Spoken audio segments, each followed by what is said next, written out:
Illinois Stories is brought to you by the Corporation for Public Broadcasting and by the support of viewers like you. Thank you. Hello, welcome to Illinois Stories. I'm Mark McDonald in Macomb at the Hornfield campus of Western Illinois University. Right in the middle of the play field where, believe it or not, work is going on. Looks like play, but it's work. Behind that, there's the corn maze. Over here, the pumpkin patch over here, used to be a sustainable community garden. And around us all, 90 acres of woods, prairie, and meeting areas. We're going to look at this place in detail in just a moment. Let's start with a map. Well, Mindy Pfeiffer, as program coordinator at the Horn campus, number one, it's great because you get to be outside a lot. I right? do. That's the best part of it. In fact, the whole purpose of Horn is to sort of nurture a love and use of the outdoors. Exactly. Is that pretty close? Exactly. And it's experiential learning piece.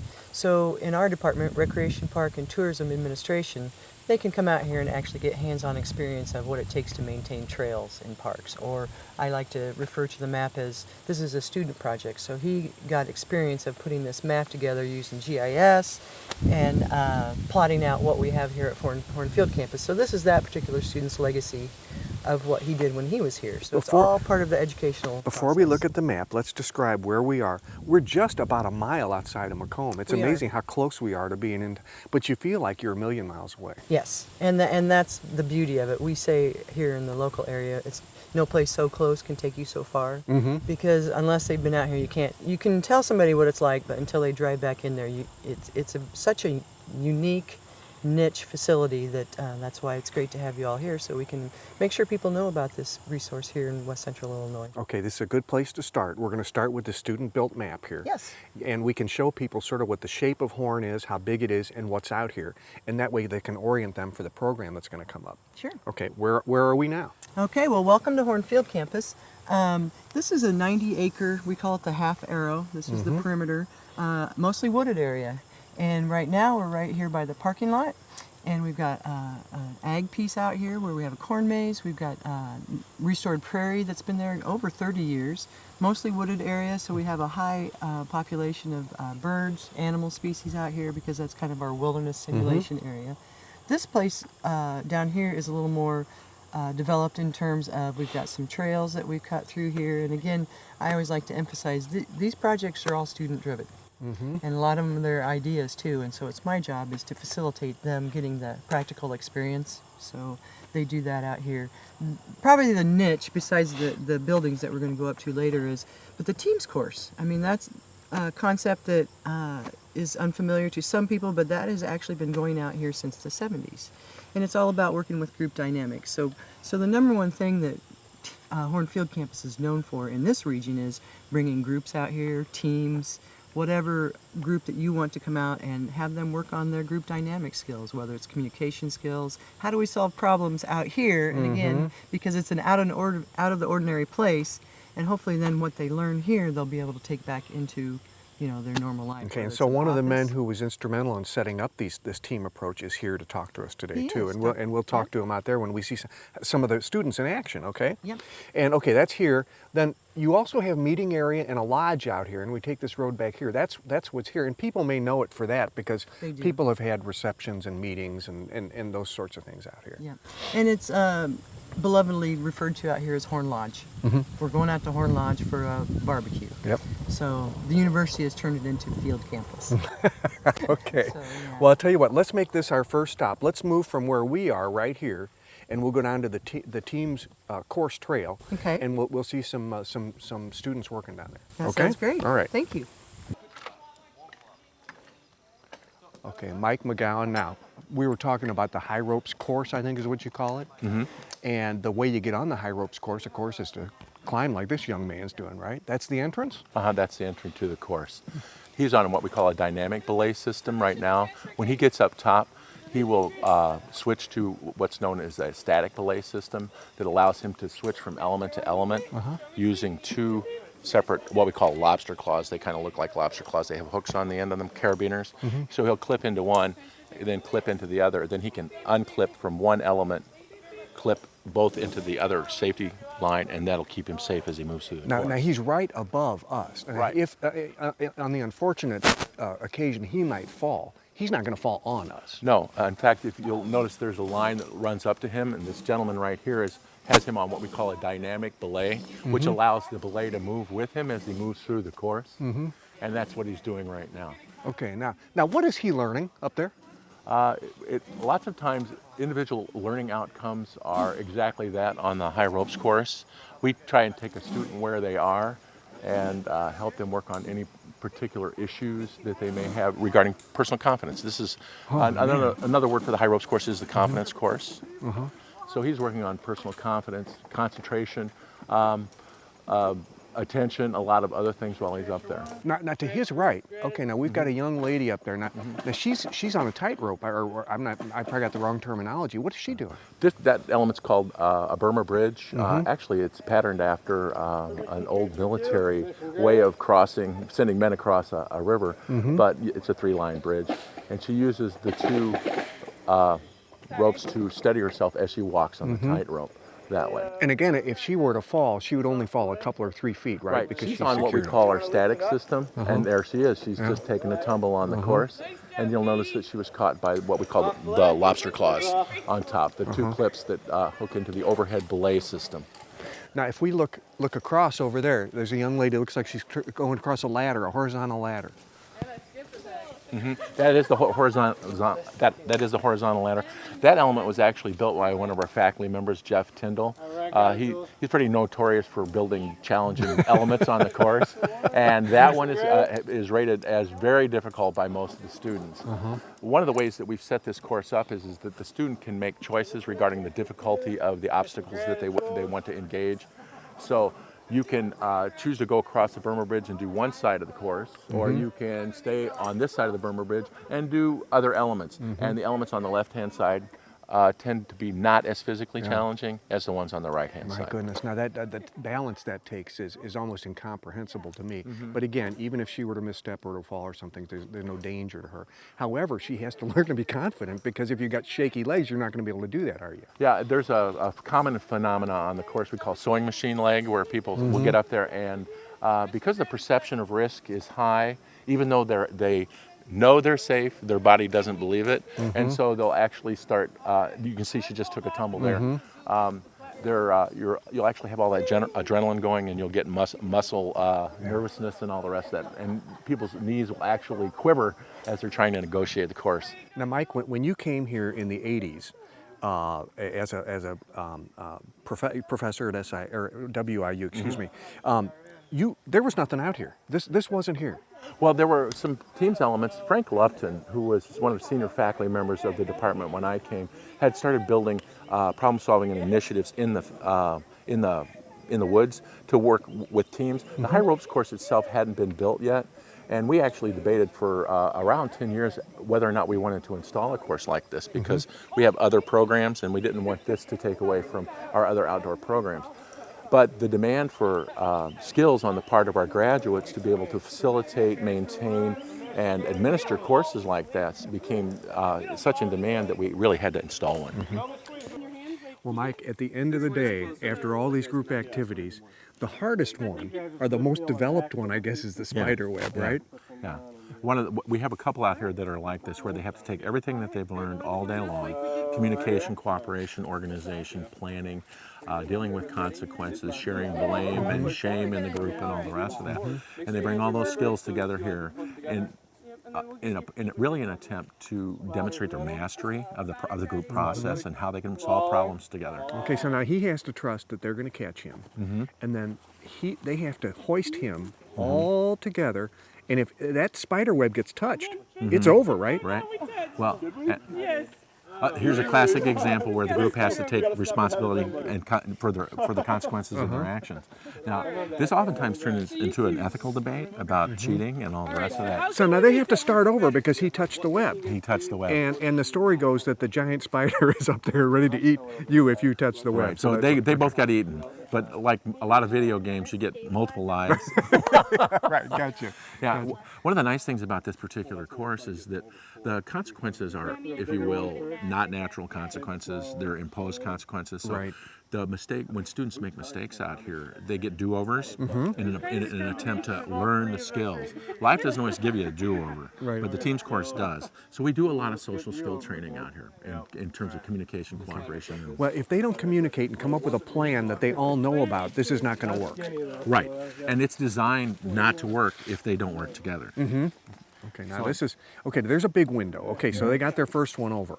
They had to start over. Now they're going to try a different plan this time, it looks like.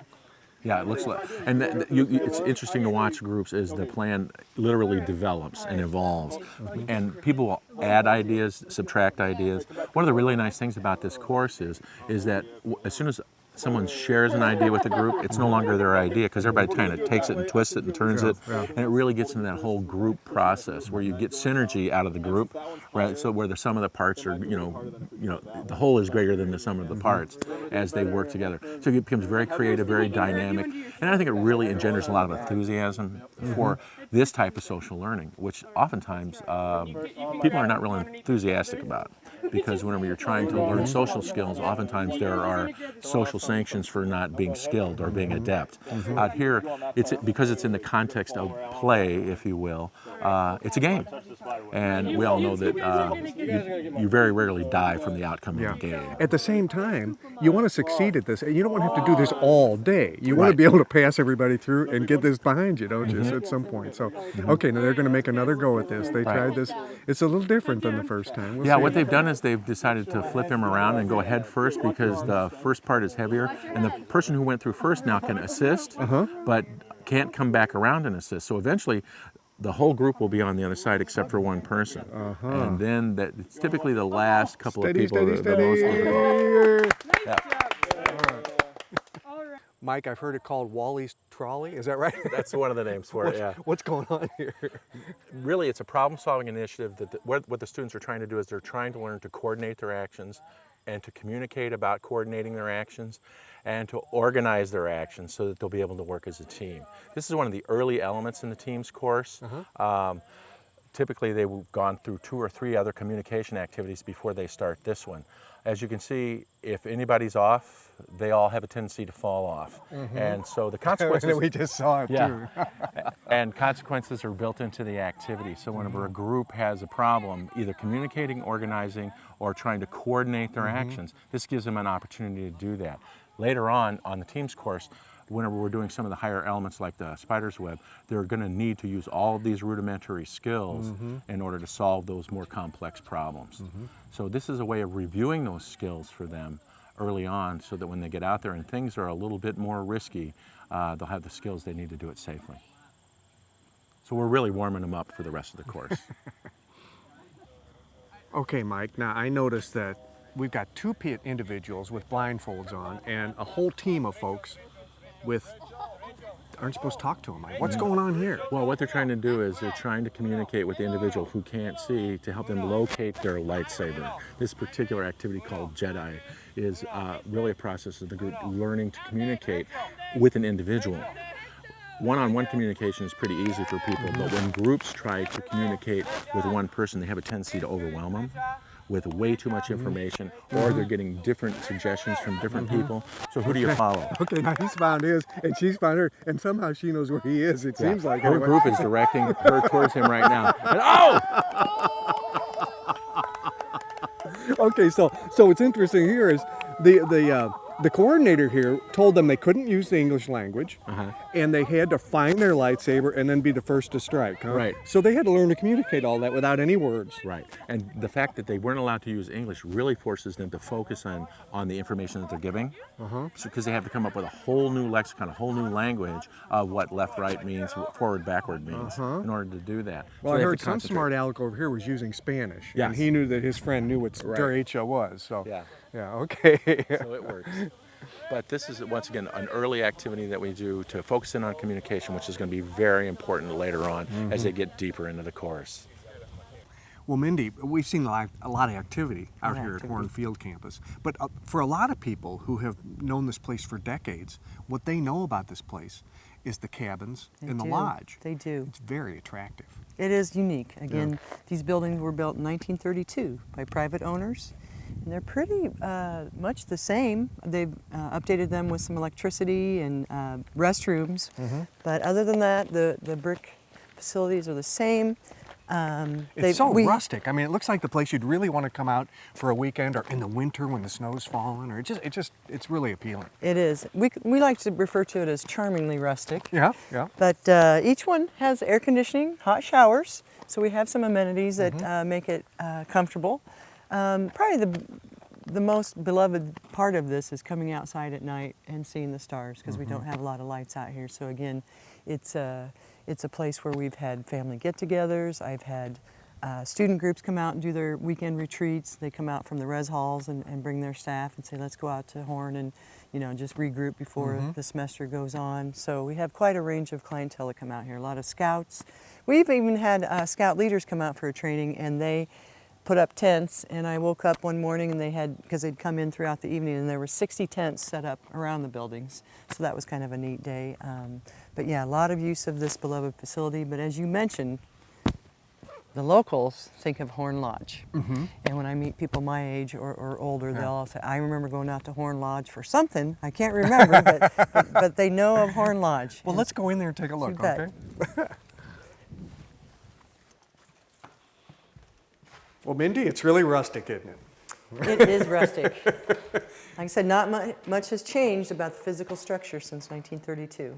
This is really neat because you have these big fireplaces, one on each end. Yes. That one, you tell me, is capped because we it do would be cap so that. cold Yep. to have two of them open in the wintertime, but they're sort of like mirror images of one another.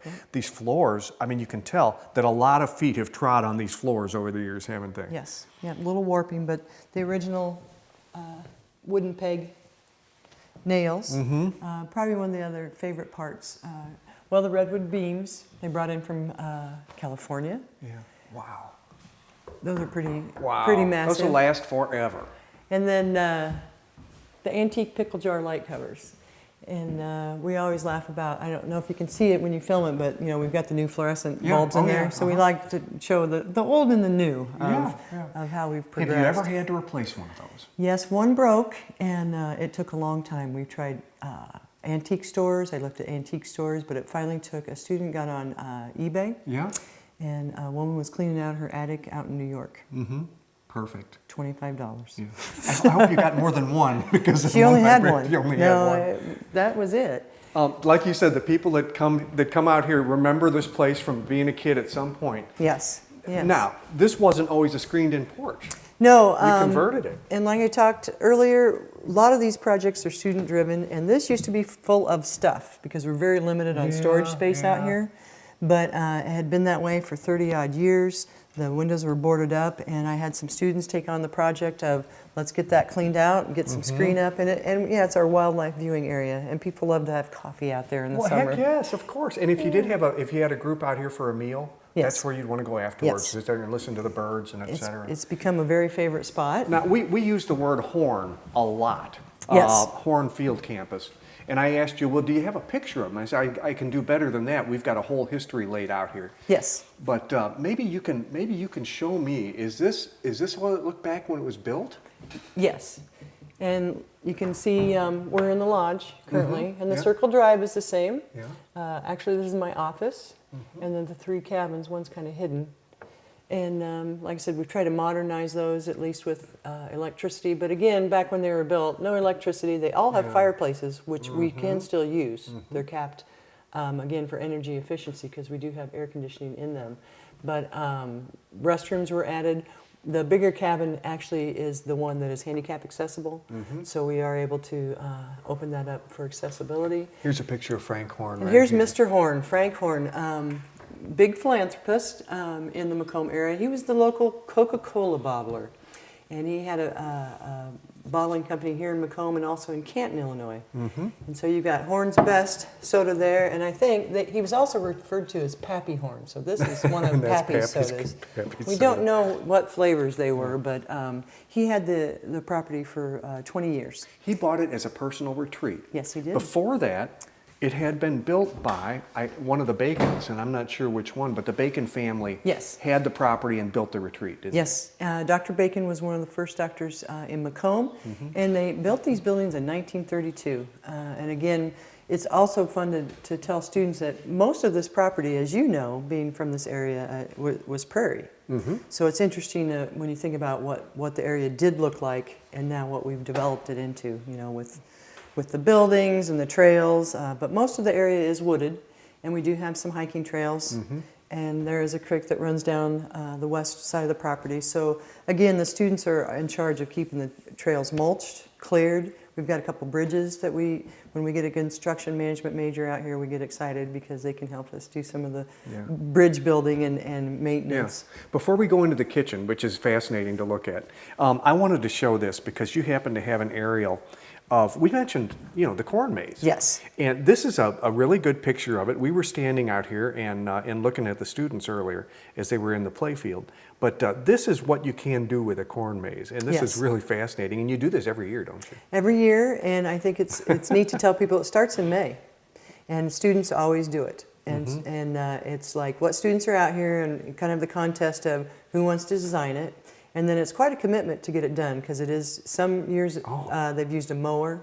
But this year we actually did it by hand because we've had such wet springs, you can't get the mower through there. So this year, actually, Kate Nelson, one of the facilitators, and I started in June when the corn was when you could still manage it. And we were actually plucking it and walking it off. Wow. And you just did it by steps. And so it's a neat endeavor, and she takes, whoever does it takes great pride in doing it, and it's fun that can be their legacy. And usually the student that works the hardest on it, I make sure they get to do the flyover to take the pictures of it for that year. So that's kind of their reward.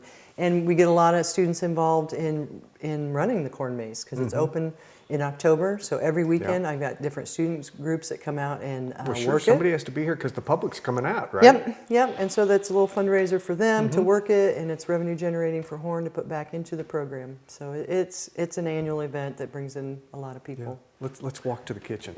As we do, we'll go by this old fireplace, the one that you have not capped, which gets used a lot, I would assume. It does. And let's let our cameraman go down in here first before we block the shot, because this is pretty fascinating, this entryway. They were short at that time. Yeah, they were short. They built everything little in this place, but sturdy. Yes, very sturdy. And this would have been sort of not an outdoor kitchen, but they would have had to have their own stove in here, their own wood stove. Right, and we talked about there is still the chimney for the old wood stove. And look at that old door, which would have gone right to the outdoors if you had to haul in water or whatever. You'd have gone out that way. Right. We still are on well water out here, and so yeah, they had to work hard back then, didn't they? Keep things warm and to be able to cook with wood. And Yep. Everything was hard. Mindy, I'll bet a night doesn't go by out here at Hornfield campus that fire ring isn't in use by a group. You know, I've had smoke-scented clothes every night since the temperatures dropped. But yes, that's definitely an amenity that, again, you can't often get in town. Or outdoor education can be as simple as teaching someone how to build a fire. It can be as simple as saying, here's actually how you roast a hot dog, because I've had some students that have never roasted a hot dog over a fire. And it can go from that to more sophisticated outdoor cooking, like I had a student demonstrate how to make a stovetop out of a coffee can, so you could actually flip pancakes on it. So yeah, a lot of things happen around the Campfire Circle. And again, when I have alums and community members that come back for a visit, they'll walk by here and say, oh, I remember many a night we were out there. And if we're really lucky, we'll have students that are musicians. And they bring their instruments with them. We've had some nice jams around the Campfire Circle as well. And they probably never forget the stories that are told around the campfire. Right. Well, and I think that's a lost art, storytelling. And again, Mike McGowan, if we would have kept him here, he could have kept us going for days with stories. But I think more, it's not so much storytelling, it's just people don't talk face-to-face to each other as much anymore. So the students that I see around the campfire are really just talking about themselves, about home, about family, about what are you doing this weekend. And again, I'm not saying it's a lost art, but you know, with so much technology now, just to have the camaraderie of being together with other people. And the campfire circle is symbolic of, you know, what comes around goes around. The family circle, everything that is revolving around a circle, the earth, the sun. So again, very symbolic of how we're all connected to nature. And nothing puts you in the mood for a good night's sleep than The sitting around the campfire. campfire. A good meal and then sitting around the campfire. Well, another really popular activity out here, believe it or not, are night hikes without a flashlight. And again, everyone says, oh, where's your flashlight? I'm like, no, we're going to do it without it. And again, people are amazed how your eyes do adjust and how your other senses become alive. You can hear the owls, we have an owl population that is just crazy noisy some nights, and we enjoy that. And then what you smell and, you know, just feel different temperatures as you're going up and down the valley. So night hikes are quite popular as well. The story goes that Western Illinois University chose the colors purple and gold because they're the predominant colors on the prairie, in this case, in goldenrod and wild asters. The corn maze behind me, that opens October 1st and is open to the public on Saturdays and Sundays. With another Illinois story in Macomb at the Hornfield campus, I'm Mark McDonald. Thanks for watching.